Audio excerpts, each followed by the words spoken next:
창세기 1장 26절에서 28절 말씀 보도록 하겠습니다.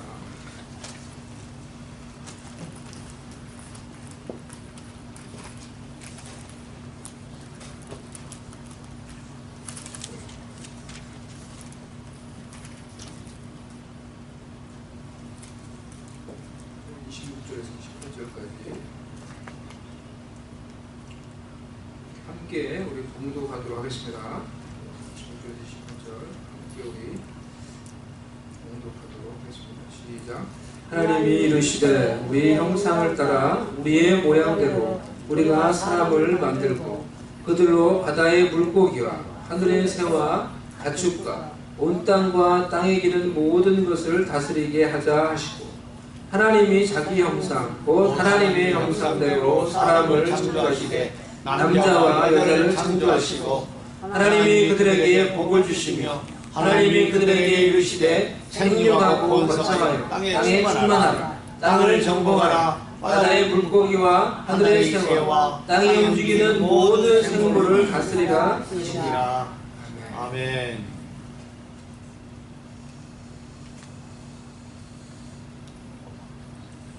할렐루야. 할렐루야. 아멘. 하나님의 형상을 나타내는 삶이라는 제목으로 오늘 우리 하나님의 말씀 나누도록 하겠습니다. 우리 사람이 하나님의 형상으로 지음 받았다 라는 것만큼 우리가 하나님의 형상으로 지음 받았다 라는 것만큼 우리에게 소망이 되고 또 위로가 되고 능력이 되는 것이 없을 것입니다. 하나님의 형상으로 우리가 지음 받았기 때문에 우리가 어떠한 상황과 어떠한 처지와 어떠한 여건 가운데 있다고 하더라도 우리에게는 가능성이라는 것이 있는 거예요. 우리 속에 있는 하나님의 형상, 그것이 우리에게 또 다른 기회와 또 다른 능력과 무궁무진한 가능성을 우리에게 제공을 해주는 것입니다. 창세기 1장 26절에 하나님이 우리 이르시되 우리의 형상을 따라 우리의 모양대로 사람을 만드시고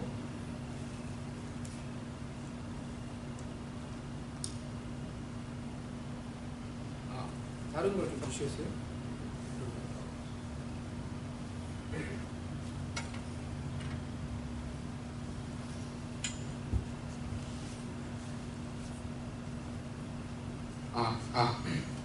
사람을 만드시고 라고 이렇게 말씀하셨습니다. 하나님이 사람을 하나님을 닮은 이미지, 모양, 형상대로 만드셨다 라고 이렇게 말씀을 하고 있습니다. 그렇기 때문에 사람들에게는, 우리 사람에게는 지위 고하와 빈부귀천과 심지어 신불신, 믿고 믿지 않고를 떠나서 하나님이 심어 놓으신 하나님을 닮은 존귀함과 능력과 영광이 우리들 속에 있다는 것입니다. 야곱이 형 에서를 속여서 장자의 이 권한을 빼앗고 도망을 갔잖아요. 그리고는 하나님의 그래도 긍휼과 축복을 덧입고 거부가 되어서 다시 고향으로 돌아옵니다. 그 어떻게 됩니까? 혹시 형 에서가 어떨까 해서 그래서 먼저 다 보내는데 자기 식솔들을, 자기 부하들 에서는 군대 400명의 군사를 거느리고 야곱을 만나러 온다고 하잖아요. 그래서 야곱이 기도하고 또 막 이렇게 하면서 맨 나중에 가가지고 형 에서를 만나는데 어떻게 됐습니까? 하나님의 은혜로 극적으로 화해하고 극적으로 용서하는 놀라운 일이 일어났어요. 그때 야곱이 형 에서를 만나고 했던 말이 있어요. 뭐라고 말을 했습니까? 창세기에 보니까 33장 말씀인데 여기 9절 안 적어놨네요. 10절입니까? 내가 형님의 얼굴을 배운즉 하나님의 얼굴을 본 것 같사오며 형님도 나를 기뻐하십니까? 이 말씀 보면 벌써 웃는 분이 계시는데 야곱이 그렇게 말했어요. 여러분, 내가 형님 얼굴을 보니까 하나님 얼굴을 본 것 같아요. 이렇게 말해요. 우리 옆에 뭐 뒤에 있는 분한테 한번 얘기해보세요. 당신을 보니 하나님 얼굴을 본 것 같습니다. 당신의 얼굴 보니 하나님 얼굴을 본 것 같습니다. 당신을 보니 하나님의 얼굴을 본 것 같습니다. 아멘. 어떤 목사님이 저보고 이렇게 인사하보라고. 자기는 교회가 성도들한테 그렇게 한대요. 그래서 내가 속으로 아이고 아부도 진짜 어떻게 그런 아부를 하냐 낯간지러서 예? 그런 생각을 했는데 이게 무슨 상황이냐고 하면 진짜 야곱이 뭐 아부라고 저도 생각을 했는데 근데 그것만은 아닌 것 같아요. 아멘. 정말 자기를 죽일 것 같이 이렇게 군대를 이끌고 왔던 그 형님 에서가 야곱이 야복 강가에서 기도하고 눈물 뿌리고 다 포기하고 이제 여차하면 도망갈 생각했는데 그래도 믿는 구석 하나가 있었는데 다리까지 부러져가지고 도망도 못 가요. 이제 모든 걸 포기하고 이제 하나님만 의지하고 형 에서를 만나러 가니까 하나님이 그 에서의 마음을 바꾸셔서 에서 가운데 성령의 역사에서 그가 그 마음속에 있는 분노와 그 미움과 그 살이가 눈녹듯 녹아지고 동생을 보니까 와랍게 안고 눈물을 흘리며 울어버린 거예요. 그리고 모두 다 용서해버린 거예요. 그 순간에 성령이 역사하셔서. 아멘. 그러니까 야곱이 그것을 그 성령의 역사에서 하나님의 역사에서 그 에서가 그렇게 변화되어서 자신을 용서하고 자신을 부둥켜 안고 우는 그 모습을 보니까 그 모습 가운데 하나님의 인자하심을 본 거예요. 아멘. 에서 속에 있었던 그 강팍함 속에 있었던 그 강팍함 가운데 가려져 있었던 하나님의 형상이 에서를 통해 그 순간에 성령의 역사에서 나타나니까 아멘. 그 얼굴 가운데 하나님의 인자하심, 하나님의 용서, 하나님의 사랑을 볼 수가 있게 된 거예요. 그러니까 그것을 깨닫고 진심으로 고백한 거예요. 내가 형님 얼굴을 보니까 지금 형님 얼굴이 하나님 얼굴 같아요. 아멘. 형님 얼굴을 보는 게 하나님을 보는 것 같아요. 얼마나 기뻤으면 그 용서가 얼마나 컸으면은 에서의 얼굴 속에서 하나님의 인자하심을 본 거예요. 하나님의 그 무한한 용서를 본 거예요. 그리고 그렇게 고백한 거예요. 이와 같이 여러분 그렇다는 거예요. 우리들 속에도 그것이 때로는 잘 나타나지 않고 티가 안 나서 그렇죠. 하나님이 담아놓으신 하나님의 이미지, 하나님의 얼굴이 우리들 속에도 있다는 거예요. 어떤 목사님이 그래서 이것을 가리켜서 하나님의 아이콘이다 라고 말했어요. 하나님의 형상. 이 말이 조금 어려울 수 있는 말이니까 어떻게 쉽게 하나님의 아이콘이다 라고 이렇게 말했어요. 컴퓨터에 보면 여러분요, 컴퓨터에 이렇게 조그만 이렇게 무슨 아이콘이 있잖아요. 그거를 누르면 어떻게 됩니까? 그쪽으로 들어가는 거예요. 폴더로 들어가든지 인터넷으로 들어가는 거예요. 그래서 그 폴더가 그 아이콘이 연결해 주는 대로 쫙 들어가서 그게 가지고 있는 모든 걸 쫙 한꺼번에 볼 수 있게 쫙 해줘요. 자칫 나쁜 데로 들어가면 나쁜 게 갑자기 확 뜨는 거예요, 인터넷에. 예? 근데 좋은 걸 딱 클릭하면 좋은 게 그냥 쫙 뜨는 거예요. 그걸 클릭만 하면. 그게 아이콘이라는 거예요. 우리 가운데 있는 하나님의 형상을 가리켜서 하나님의 아이콘이라고 했어요. 마치 하나님의 아이콘이 같다는 거예요. 그래서 그 아이콘을 클릭만 하면은 우리 속에 있는 하나님의 형상, 하나님의 은혜, 하나님의 능력, 하나님의 성품, 하나님의 영광이 쫙 나타나는 거예요. 그래서 우리를 통해서 우리 속에 나타나는 그 하나님의 형상들, 하나님 닮은 것들을 통해서 하나님이 어떠한 분인지 다른 사람들이 알 수 있게 된다라는 것입니다. 저와 여러분은 그렇게 하나님을 나타내는, 하나님을 보여줄 수 있는 하나님의 아이콘으로 만드셨다라는 거예요. 할렐루야. 아멘. 그러니 우리가 얼마나 존귀한 자들입니까? 얼마나 무궁한 가능성을 가지고 있는 자들입니까?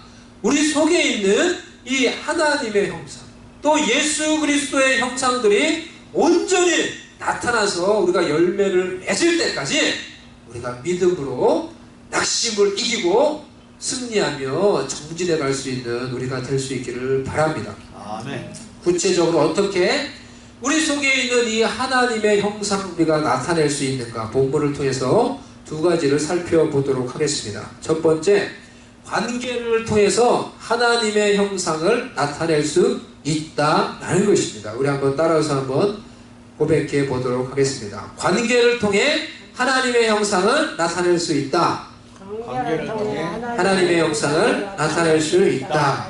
26절 우리 앞부분 말씀을 다시 읽어보도록 하겠습니다. 하나님이 이르시되 우리의 형상을 따라 우리의 모양대로 우리가 사람을 만들고, 하나님이 자신을 가리켜서 말씀을 하시는데 여러분 주목을 해보세요.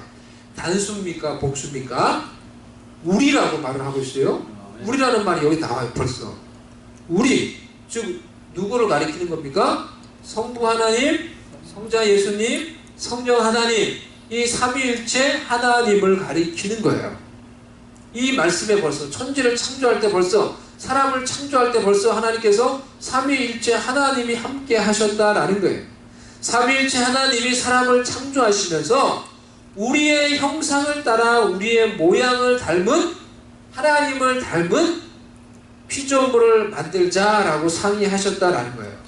단순히 성부 하나님, 성자 예수님, 성령 하나님 만을, 그 한 분만을, 한 분 한 분만을 닮은 그런 하나님의 형상이 아니라는 거예요. 성부 하나님, 성자 예수님, 성령 하나님의 관계 속에 있었던 하나님의 형상을 따라 우리를 만드셨다는 거예요. 그렇다면 이 성부, 성자, 성령 하나님의 관계 속에 있었던 이 하나님의 형상이라는 것이 무엇입니까? 우리의 형상이랬어요. 우리의 형상. 한 분이 가지고 있는 형상이 아니라는 거예요. 우리의 형상이랬어요. 그것이 바로 삼위일체예요. 쉽게 말해서요. 이게 쉬운 말이 아닐 수도 있는데요. 그것이 이 삼위일체예요. 성부 하나님, 성자 예수님, 성령 하나님, 각 삼위가 다르시지만은 온전히 하나됨을 이루는 것, 이것이 바로 성부, 성자, 성령 하나님의 관계 속에 있었던 신비요, 관계 속에 있었던 하나님의 형상이라는 거예요.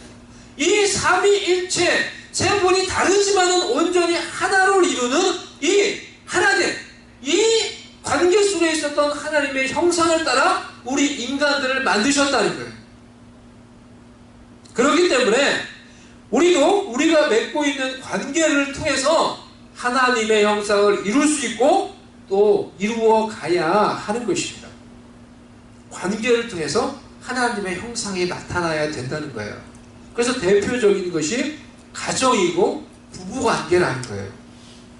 각각이 다른 두 남녀가 만나서 뭐라고 말했습니까? 부부가 한 몸이 된다고 그랬어요. 한 몸을 이룬다고 그랬어요. 그래서 하나님의 말씀대로 온전한 이 부부가 하나됨을 이룰 때 둘이지만은 하나가 되는 신비가 나타나는 거예요. 그래서 그 신비를 통해서 삼위일체 하나님의 관계 속에 있었던 하나님의 형상이 세상 가운데 드러날 수 있게 되는 것입니다. 그래서 커트 햄너라는 분이 이렇게 말했어요. 남편과 아내의 친밀한 하나됨 안에서 안에 계시된 하나님의 형상을 통해서 우리는 삼위일체 하나님의 이미지를 더욱 명확하게 이해할 수 있게 된다. 둘인데 하나가 되는 그 신비함을 이루는 그것을 통해서 삼위일체 하나님에 있었던, 하나님의 관계 속에 있던 하나님의 형상이 뭔지 알게 돼요. 그리고 그것을 세상에 드러내게 된다라는 거예요. 그것을 위해서 하나님이 부부를 만드셨어요. 그러니 부부가, 가정이 얼마나 존귀하고 아름다운 것입니까? 하나님이 만드신 교회도 마찬가지예요. 교회에 수많은 각기 다른 사람들이 모일 수가 있습니다. 하지만 하나님께서 그 속에서 교회가 하나 되기를 원하세요. 각기 다른 사람들이 모여서 성령 안에서 그리스도의 마음으로 온전히 하나됨을 이룰 때 그것을 통해서 삼위일체 하나님의 관계 속에 있었던 그 신비, 그 하나님의 형상을 세상 속에 드러내게 된다는 것입니다. 그리고 그것을 통해 하나님께 영광을 돌리게 되는 거예요. 그래서 요한복음 17장에 예수님께서 하나님의 백성, 교회를 향해서 이렇게 마지막으로 기도하셨어요. 아버지여, 아버지께서 내 안에, 내가 아버지 안에 있는 것 같이 그들도 다 하나가 되어 우리 안에 있게 하사 세상으로 아버지께서 나를 보내신 것을 믿게 하옵소서. 내게 주신 영광을 내가 그들에게 주었사오니 이는 우리가 하나 된 것 같이 그들도 하나가 되게 하려 함이니이다. 곧 내가 그들 안에 있고 아버지께서 내 안에 계시어 그들로 온전함을 이루어 하나가 되게 하려 함은 아버지께서 나를 보내신 것과 또 나를 사랑하신 같이 그들도 사랑하신 것을 세상으로 알게 하려 함이로소이다. 예수님과 하나님 아버지가 하나가 된 것처럼 교회인 하나님의 백성인 우리가 하나가 되면은 우리의 관계 속에 무엇이 이루어진다고요? 하나님의 형상이 이루어지는 거예요. 그리고 세상이 우리의 관계 속에 이루어지는 이 하나됨을 통해서 이루어지는 그 하나님의 형상을 보고 예수님을 알게 되고 예수님을 믿게 되고 하나님의 사랑을 알게 된다라는 거예요. 그래서 예수님에게 있는 그 영광을, 하나님 아버지가 주신 그 영광을 내가 이들에게 주었으니 무엇을 위해서 주었다고요? 그들로 하나 되게 하기 위해서. 그래서 교회 가운데 우리 가운데 영광을 주셨다는 거예요. 그래서 그 영광과 능력으로 하나 되게 주시옵소서. 그래서 내가 이들을 사랑한 겁니다. 하나님이 나를 보낸 겁니다. 하나님이 세상을 사랑한 것은 세상이 이 교회를 보고 이 하나님의 백성이 하나 되는 것을 보고 알 수 있게 주시옵소서 라고 이렇게 예수님이 기도하시는 거예요. 그러니까 우리가 서로 사랑하는 것, 온전한 하나됨을 이루는 것이 얼마나 중요한 것인지 모릅니다. 그것을 통해서 하나님의 형상을 우리가 보여줄 수 있게 된다는 것입니다. 요한복음 13장에는 예수님께서 주의 제자들에게, 주님의 백성들에게 이렇게 말씀하셨어요. 새 계명을 너희에게 주노니 서로 사랑하라. 내가 너희를 사랑한 것 같이 너희도 서로 사랑하라. 너희가 서로 사랑하면 이로써 모든 사람이 너희가 내 제자인 줄 알리라. 새 계명을 줬는데요. 이제 하나님의 백성에게, 하나님 예수님의 제자에게 새 계명, 유일한 새 계명을 주신다고 하셨어요. 그것이 무엇이에요? 하나님을 사랑하라 이런 것이 아니에요. 하나님을 뭐 사랑해라 이 계명을 주시지 않았어요. 우리가 하나님을 사랑해야 됩니다. 하나님을 온 마음을 다해 사랑해야 됩니다. 사랑해야 합니다. 이런 말에는 우리가 얼마든지 동의를 하고 얼마든지 우리가 그것을 수긍을 해요. 하나님 우리가 온 마음을 다해 사랑해야 하는데 동의를 해요. 근데 오늘 예수님께서 하나님의 백성들에게 주신 계명은 사실 그 말씀이 아니에요. 어떤 말씀이에요? 내가 너희를 사랑한 것 같이 서로 사랑하라는 거예요. 너희들끼리 서로 사랑하라는 거예요. 그래서 내가 너희를 사랑한 것 같이 너희도 사랑함으로 온전히 하나됨을 이루라는 거예요.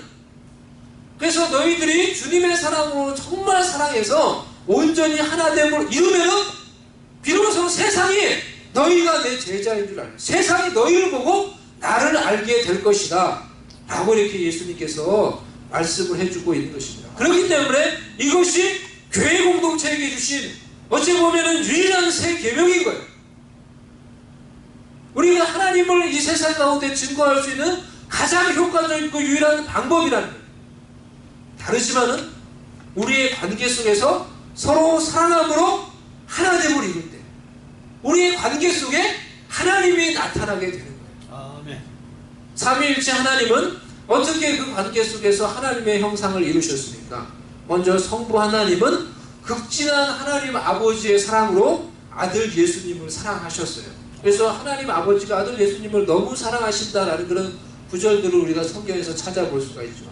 예수님이 세례를 받으신 하나님 아버지께 온전히 순종하기 위해서 제 세상 죄를 짊어지고 하는 어린 양이 되기 위해서 그 뜻을 이루기 위해 요한에게 세례를 받으실 때 하늘의 문이 열리고 성령은 비둘기같이 그 예수님 머리 위에 임하시고 그 하늘로부터 하나님 아버지의 음성이 들렸어요. 이는 내 사랑하는 아들이요 내 기뻐하는 자니라 라는 음성이 들렸어요. 변화산에 산 위에 올라가셨을 때도 마찬가지였어요. 예수님이 십자가의 죽음을 앞두고 산 위에 올라가셨을 때 영광스럽게 변화되었을 때 성령께서 영광의 구름으로 그 가운데 임하시고 그 구름 가운데서 하나님 아버지께서 동일하게 사랑의 음성으로 말씀을 해주셨어요. 이와 같이 삼위일체 하나님의 관계 속에 있었던 하나님의 형상은 이런 것이었다는 것입니다. 하나님 아버지, 아들을 향한 극진한 사랑. 아들 예수님은 하나님 아버지를 향해 온전히 순종하는 자신의 목숨을 내어놓으며 죽기까지 하나님 아버지의 뜻에 순종하는 그 온전한 순종이 있었어요. 그리고 성령 하나님께서는 말없이 이들 가운데 함께 하시며 예수님과 함께 하시며 예수님을 위로하며 격려하셨던 거예요. 이것이 삼위일체 하나님의 관계 속에 있었던 하나님의 형상이었다라는 것입니다. 그렇기 때문에 우리의 관계 속에도 이런 하나님 아버지의 사랑이 있고, 우리가 어떠한 관계를 맺든지 우리의 관계 속에, 우리의 가정 속에, 우리의 교회 속에 하나님 아버지의 사랑이 나타나고, 또한 예수 그리스도께서 아버지께 온전히 순종했던 것처럼 그리스도의 마음으로 우리가 하나님께서 세워주신 권위에 순종하는 그러한 순종이 우리 가운데 있고, 성령 하나님께서 늘 함께하며 위로하며 격려하셨던 것처럼 성령님이 주시는 함께하심, 성령의 마음에서 나오는 그런 위로와 격려가 우리의 관계 가운데 있을 때 우리의 관계 속에 하나님의 형상이 이루어질 수 있게 된다라는 것입니다. 아멘. 하나님 아버지의 사랑, 그리스도의 마음에서 나오는 온전한 순종, 성령께서 주시는 그 위로와 격려가 있을 때 그것이 바로 천국이 되는 거예요. 이러한 것들이 내 가정 가운데 있을 때 가정이 천국이 되는 거예요. 이러한 것들이 우리 교회 가운데 있을 때 우리 교회가 진정 세상 속에 하나님의 영광을 보여주는 아름다운 공동체가 될 수가 있는 것입니다. 아멘. 우리의 개인의 삶 속에, 그래서 우리의 마음 속에 이런 하나님 아버지의 사랑, 하나님 아버지의 사랑을 내가 깨닫고 느끼며, 그리고 온전히 그리스도의 마음으로 순종하며 성령께서 주시는 그런 위로와 격려가 내 마음속에 있을 때 내 속에 하나님의 형상이 다시 온전히 만들어지고 회복되게 되는 것입니다. 그래서 우리의 개인과 가정과 교회와 관계 속에 이런 하나님 아버지의 사랑, 그리스도 예수의 마음에서 나오는 그런 순종, 성령님께서 주시는 위로와 격려가 있으므로 우리의 개인과 가정과 교회와 관계 가운데 온전히 이 하나님의 형상이 이루어져 갈 수 있기를 주님의 이름으로 축원합니다. 아멘. 두 번째로 우리는 다스리는 인생을 통해서 하나님의 형상을 나타낼 수가 있습니다.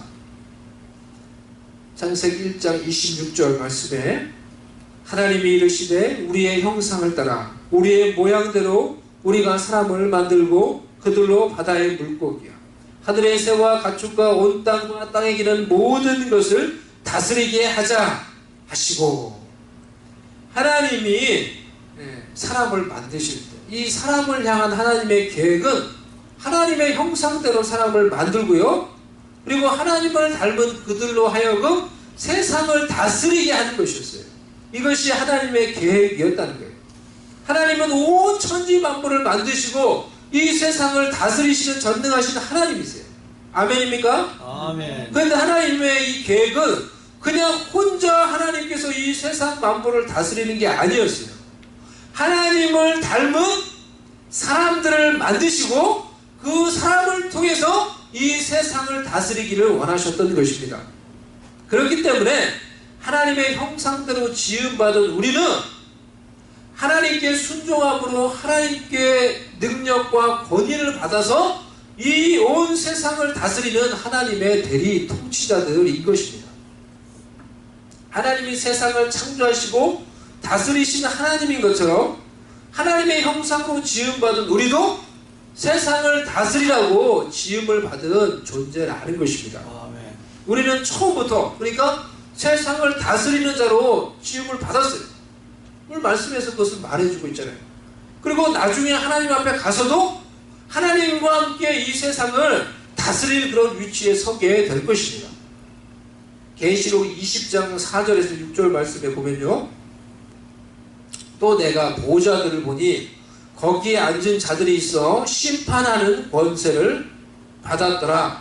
또 내가 보니 예수를 증언함과 하나님의 말씀 때문에 목배임을 당한 자들의 영혼들과 또 짐승과 그의 우상에게 경배하지 아니하고 그들의 이마와 손에 그의 표를 받지 아니한 자들이 살아서 그리스도와 더불어 1000년 동안 왕노릇하니 그 나머지 죽은 자들은 그 1000년이 차기까지 살지 못하더라. 이는 첫째 부활이라. 이 첫째 부활에 참여하는 자들은 복이 있고 거룩하도다.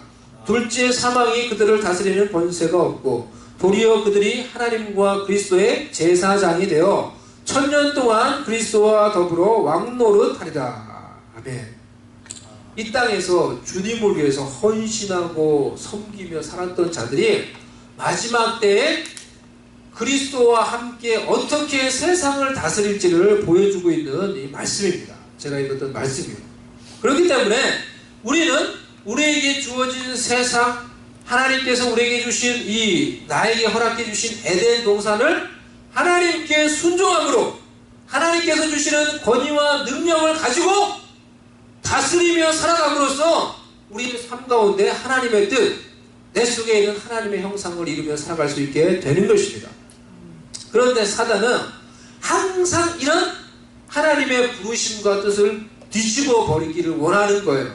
그래서 우리가 세상을 정복하고 다스리는 자가 아니라 세상에 의해서, 환경에 의해서, 지금 나의 처해 있는 어떤 처지에 의해서 멸시받고 천대받고 보잘것없는, 나는 참 이렇게 어렵고 힘들고 엄마 이게 뭐야, 이런 보잘것없는 희생자야, 이런 생각을 가지며 살아가도록 유도하는 것입니다. 28절에 우리가 읽었던 이 말씀 보세요. 하나님이 하신 말씀이잖아요. 하나님의 형상대로 지음받은 사람들에게 주신 하나님의 명령이에요. 거기에 어디 상처받고 사람은 그래 멸시받고 그래 천대받고 나는 그래서 이 희생자, 나는 그런 어떤 마인드가 어디에 있습니까? 거기에 생육하고 번성하고 땅에 충만하고 정복하고 다스리라. 하나님이 하나님의 형상으로 만든 사람에게 주신 명령이에요. 복을 주시고 주신 사명이에요. 열매 맺고 성장하고 충만하고 정복하고 다스리는 거. 이런 마인드로 가득한 거예요. 하나님의 명령은요. 이게 하나님의 형상대로 지음받은 사람들이 하나님으로부터 받은 사명이요, 뜻이요, 명령이라는 것입니다.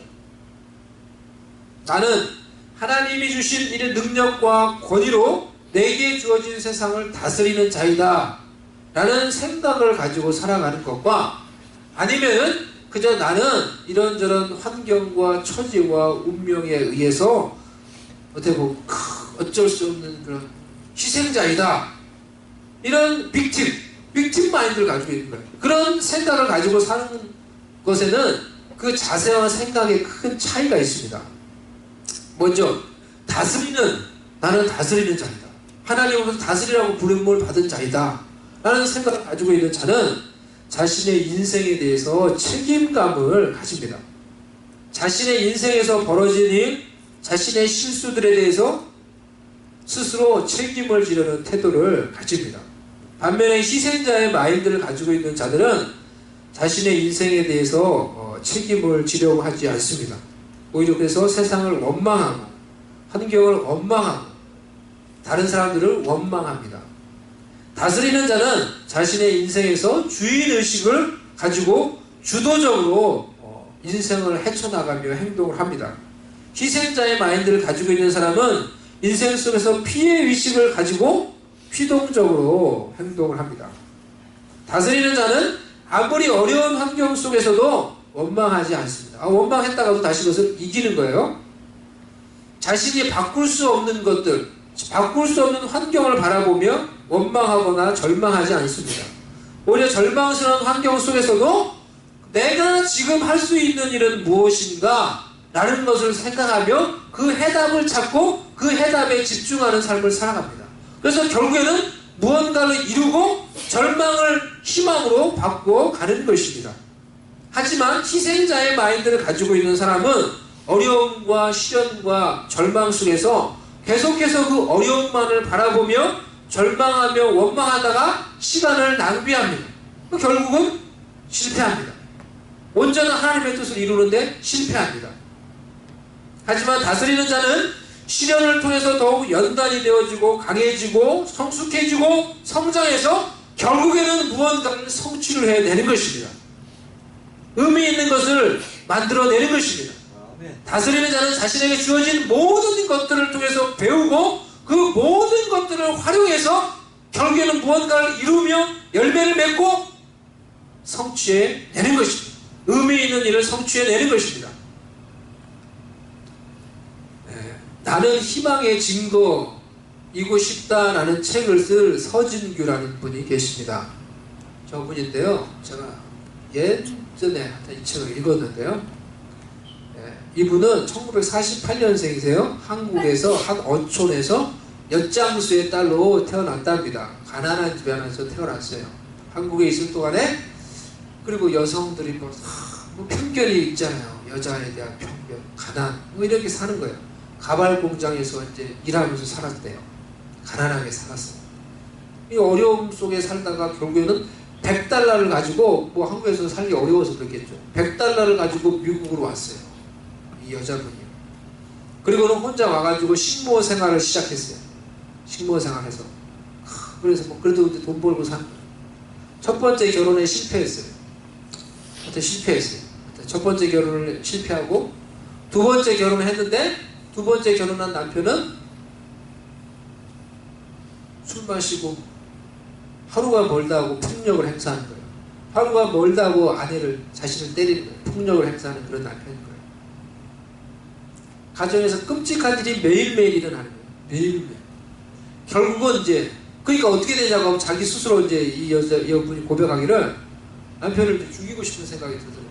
자기가 결국 그렇게 할 수도 있겠다는 생각이 들어서 결국은 이 남편하고 떨어지기 위해서 미군 육군에 자원 입대를 합니다. 미군 육군에 자원 입대를 해요. 그리고는 고난이 있을 때 열심히 군생활을 한 거예요. 그 고난을 이기기 위해서, 그 어려움을 이기기 위해서 열심히 군생활을 해요. 어려울 때마다 이 여인이 이제 그렇게 해가지고 결국은 거기서 막 열심히 해가지고 나중에 진급 해가지고 육군 소령까지 되었어요. 미국 육군 소령이 돼가지고 제대를 해요. 그리고 또 공부를 또 열심히 해가지고 어려울 때마다 막 공부를 열심히 한 거예요. 내가 무엇을 할까 고민하다가. 그리고는 하버드 대학원을 들어가요. 하버드 대학원을 들어가서 결국은 이 박사가 되었어요. 하버드 대학원을 졸업하고 그 분야에 이제 박사가 돼요. 이 한국에서 가난한 집에 딸로 태어나서 가발 공장에서 일하던 한 여인, 그 미국에서도 식모 생활을 한 여인이 결국에는 미국 육군에 들어가서 소령이 되고 박사가, 하버드 대학원에 들어가서 박사가 되고, 그리고 자기 딸이 그런 엄마의 모습을 보고는 엄마를 본받고 싶어서 자기 딸도 열심히 공부해서 하버드에 들어간 거예요. 그래가지고 이제 이 여인이 이런 자신의 어떤 스토리를 책으로 쓰는 게 바로 이제 이 첫 번째 책이에요. 첫 번째 책이 나는 희망의 증거이고 싶다라는 이런 책이에요. 이 여인이 그 책 속에서 했던 그런 고백인 거예요. 정말 죽고 싶고 힘들고 어려울 때, 그냥 가난과 폭력과 정말 여자로서 겪을 수 있는 모든 시련과 어려움을 다 자기가 겪을 때, 그럴 때도 자기 속에 있었던 생각이 그 생각이에요. 절망했다가도 이러한 상황 속에서 그러면은 내가 할 수 있는 일은 무엇일까? 내가 할 수 없는 일은 내버려두고, 내가 바꿀 수 없는 것들은 내버려두고, 내가 할 수 있는 일들은 무엇인가? 라는 걸 생각해요. 그러니까 할 수 있는 일들이 있더라는 거예요. 그래가지고 그 일에 집중하면서 살았던 거예요. 그 일이 이 여인은 군대 가는 거였어요. 폭력을 행사하는 남편을 떠나서 군대 피하기 위해서, 떨어지기 위해서 군대 가는 거였어요. 그리고 공부하는 거였어요. 그리고 열심히 군대 가서 생활하고 열심히 공부했대요. 그리고는 소위 그래도 세상에서 성공했다는 사람 소리 들을 정도로 그런 위치까지 올라갔다는 거예요. 이 여인이 그래서 자신이 그런 가발 공장에서 일하는 이 가난하고 힘없는 한 여인이 내가 그래도 미국까지 와서 육군 소령이 되고 그리고 하버드 대학원을 졸업하는 박사가 될 수 있었는데, 그 원동력이 무엇이냐고 하면은 복수심과 반항심 그리고 상상력이었다고 고백을 해요. 무슨 말이냐고 하면요, 그러니까 사람들이 남편이 날 힘들게 하고 사람들이 날 괴롭히고 힘들게 하고 그럴 때 사람들을 향해서, 또 세상을 향해서, 자기에게 시련과 고통을 주는 세상을 향해서 내가 반드시 성공해서 복수해야 되겠다 라는 그 복수심 가지고 열심히 살았다. 내가 반드시 성공해서 복수해야지, 보란 듯이 내가 성공해야지. 그런 복수심과 반항심, 그게 자기를 움직이는 원동력이었다는 거예요. 그리고 또 한 가지는 상상력. 어려울 때마다 자기가 탁 마치 암행어사가 되어서 나중에 성공해서 딱 세상에 나타나는 그 모습을 꿈꾸면서 절망 속에서도 희망을 잃지 않고 열심히 정말 산 거예요. 열심히 공부했던 거예요. 그런데 이런 것들이 결국엔 지금의 나를 만들었다라는 거예요. 여러분 재밌지 않습니까? 여러분 복수심이라는 것도, 반항심, 이런 것들도 우리가 그것을 미래를 위해서 선용하면은 우리를 움직이는 놀라운 힘과 능력이 될 수 있다는 거예요. 놀라운 것은 이분이 그래서 내가 기독교인인가 봤더니 기독교인이 아니에요. 기독교인이 아니에요. 예수를 믿지 않는 사람도 여러분 자신의 시련과 어려움과 고통 앞에서 그리고 자기가 당한 모든 고난과 이분이 자기에 있는 모든 당한 고난과 감정을 다 사용해서 자신의 미래를 위해서 쓰라는 거예요. 그 모든 것을 사용해서 어떠한 시련이든지 그것이 복수심이든지 그것이 어떠한 마음이든지 그 모든 것을 선용해서 자신의 미래를 위해서 자기가 사용했다는 거예요. 예수를 믿지 않는 사람도 자기에 주어지는 모든 것들을 활용해서 선용해서 결국은 그것을 극복해서 그래도 세상에서 인정하는 리더가 되어서 이렇게 세상에 영향력을 줄 수 있는 사람이 될 수가 있는데 하물며 예수를 믿는 우리가 어떻게 우리가 어둠 속에서 우리 가운데 시련과 어려움이 있다고 해서 그 속에만 갇혀서 어둠 속에서 우리가 우울해하며 절망하며 그렇게 우리의 인생을 살아갈 수 있겠습니까? 우리가 바로 나의 삶과 세상을 다스리라고 하나님의 형상대로 지음받은 하나님의 백성들인 것입니다. 아멘입니까? 아멘. 하나님이 여러분에게 허락하신 모든 것들을 활용해서 그것이 좋은 것입니다. 때로는 나쁜 것일지라도 그 모든 것들을 활용해서 여러분들을 성장시키고 성숙시키시고 세상을 개척하고 지배하고 다스리는 대로 우뚝 설 수 있는 저와 여러분이 될 수 있기를 바랍니다. 아멘. 그것이 하나님의 뜻이라는 거예요. 하나님의 사명이고 명령이라는 거예요. 생육하라 열매를 맺으라는 것입니다. 시편 1편의 말씀처럼 말씀을 사랑함으로 우리가 말씀을 묵상함으로 하나님이 기뻐하시는 열매를 맺을 수가 있는 것입니다. 번성하라 성장하라는 것입니다. 성령의 기름 부으심이 있을 때 초대교회가 폭발적으로 성장했듯이 우리 가운데 성령의 기름 부으심이 있을 때 우리 가운데도 우리 개인과 공동체에도 성장이 있을 것입니다. 이 성령의 기름 부으심을 위해 기도하시기를 바랍니다. 아멘. 땅에 충만하라 세계적인 사역을 하라는 것입니다. 온 이 지구에 충만해지라는 것입니다. 눈을 들어 온 세상을 보고 온 세상을 향해 섬기며 영향을 주며 사역하라는 것입니다. 우리가 지금 이 휴스턴 남부 구석에 있다고 하더라도 우리의 섬김과 사역을 통해서 휴스턴 전 지역을 섬기며 온 세상을 우리가 복음으로 섬기게 될 것이라는 비전을 품고 그것을 준비하며 살아가라는 거예요. 아멘. 땅을 정복하라. 땅을 밟고 정복해라. 통치하고 다스리라는 것입니다. 세상 속에서 머리가 되고 탁월한 자가 되라 라는 것입니다. 다스리라. 하나님께서 여러분에게 주신 영적인 권위를 가지고 나의 삶, 내게 주어진 세상을 다스리며 살아가라는 것입니다. 이러한 삶을 살아감으로 하나님의 형상을 이룰 수 있는 저와 여러분이 될 수 있기를 주님의 이름으로 축원합니다. 아멘. 시작을 다 같이 한번 노력을 함께했습니다. 다시 기도하십시다. 하나님께서 여러분을 이 세상을 다스리는 자로